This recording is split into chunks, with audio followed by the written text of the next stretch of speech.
Hey, good evening, everybody. It is November 14th here in Southwest Missouri. I just want to quickly talk about spinnerbait fishing, guys.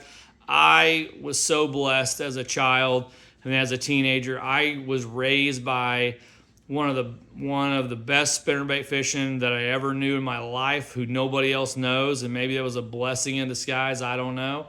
But my grandfather was a hell of a spinnerbait fisherman. There wasn't a time of the year. Didn't matter how hot it was. Didn't matter how cold it was. Did not matter.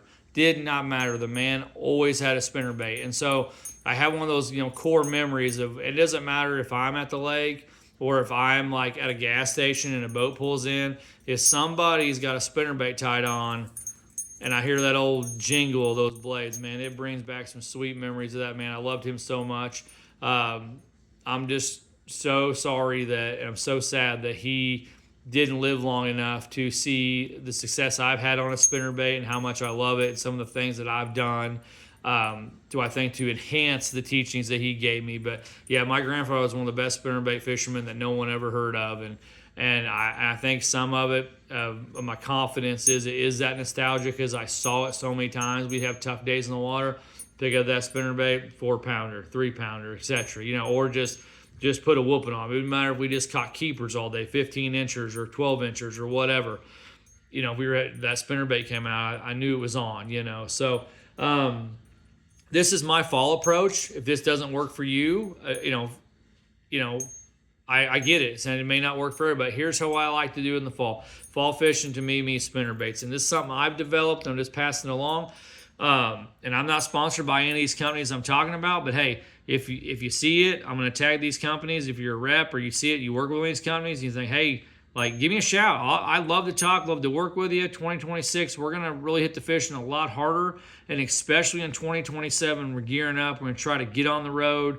There's some stuff happening here in Southwest Missouri I'm really looking forward to that's being put together, and if everyone get all the stuff in alignment, some funding and some help, I love to jump in and go full in and try to make a run at this bass fishing deal. But anyway, so here's my fall approach to spinnerbait fishing. What I like to do is I take a two-step approach.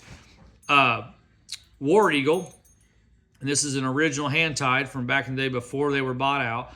This is a Screaming Eagle. The Screaming Eagles are different from the classic. One, they're a smaller profile, which gives them kind of the name. You can burn them a lot faster. I guess hence the name Screaming.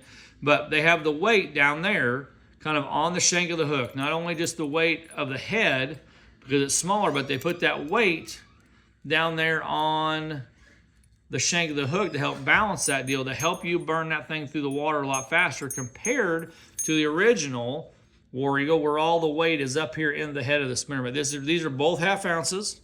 As you can see, I'll try to get that back, but that's both half-ounce spinnerbait. You can see the profile difference. Those are side by side. There we go. You can see how much bigger the classic is, how much bigger the blades are. But what I like to do is like to start with a Screaming Eagle. I feel like that tells me what class of fish is in the area and how aggressive the fish are going to be. Yes, you will catch a lot of fish on the Screaming Eagle. If you're new to spinnerbait fishermen, go to your local tackle shop, Baitworks website here in Springfield. They ship all over the world. Not sure. I think it may be at $75 to meet free shipping. But hey, when you're tackle fishing, it doesn't take much to hit $75. Get your free shipping. But go to Baitworks. Go to your favorite local tackle shop. If they don't have War Eagle, ask for them. Get them. But what I like to do is I like to take the smaller one. If you're new, you're going to catch a lot of fish because it's a smaller bait. So you will catch smaller bass. You will also catch walleye. You will also catch white bass and hybrids and stripers.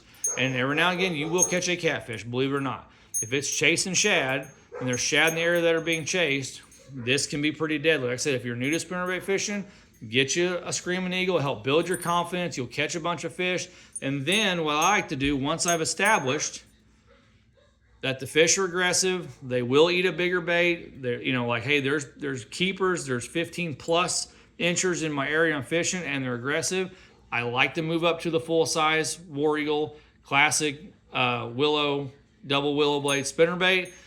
That's what works for me. And sometimes if I move spots, start with this, go to this.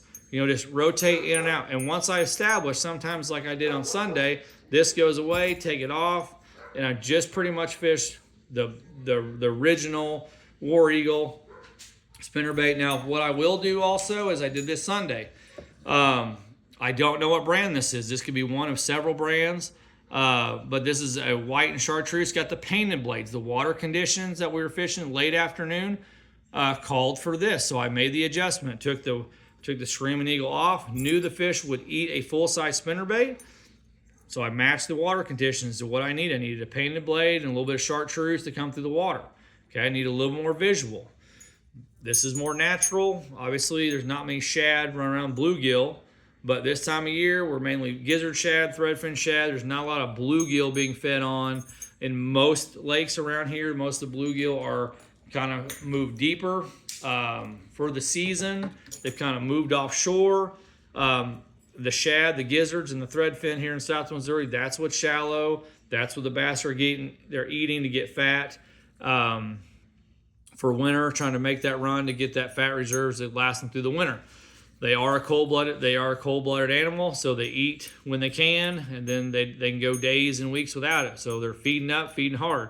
That's my spinnerbait approach, guys. In the springtime, it's a little different, and one night we'll do a video about springtime fishing. We use Colorado blades.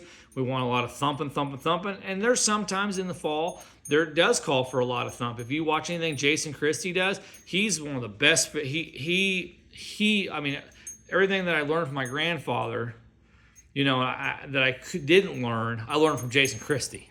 So go on YouTube, watch Jason Christie spinnerbait stuff. There's a lot of great information. He's a great spinnerbait fishing, probably one of the best, if not the best, on tour now. KVD was the guy back in the 90s. There's some old DVDs out there that Bass Pro Shops did before there was YouTube, like back in the 90s and stuff. You can find those I had old VHSs, so I tell you, I'm 40. I had VHSs, guys. So but there's some KVD spinnerbait deals on there.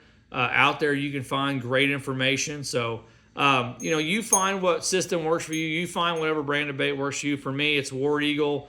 99% of the time, it's a War Eagle bait. Like I said, start my day off with the smaller profile, figure out what we're dealing with, and as we go on, we figure out, hey, we're catching keepers, catching good quality fish.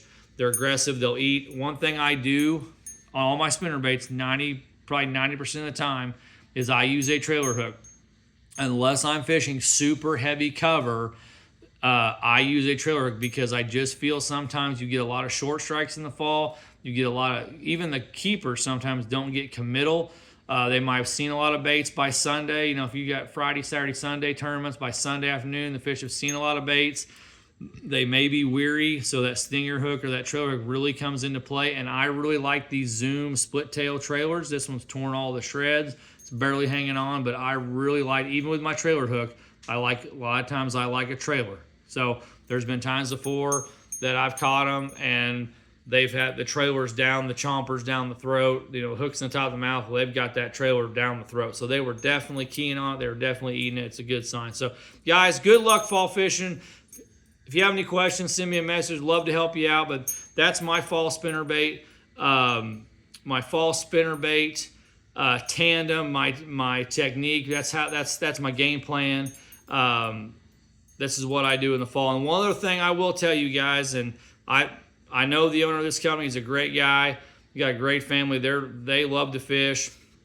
That guy can catch them in a mud hole. But Strike Force Fishing is a great product, guys. I believe in it. I don't leave the house without this stuff. They make so many different formulas. Hey, little squirt, maybe on a day the fish are a little finicky. This could be the difference. I feel like this right here in the last year since I've gotten with Strike Force Fishing. I'm not sponsored by them. Just like I said, I know the owner. He's a Mo Bass guy.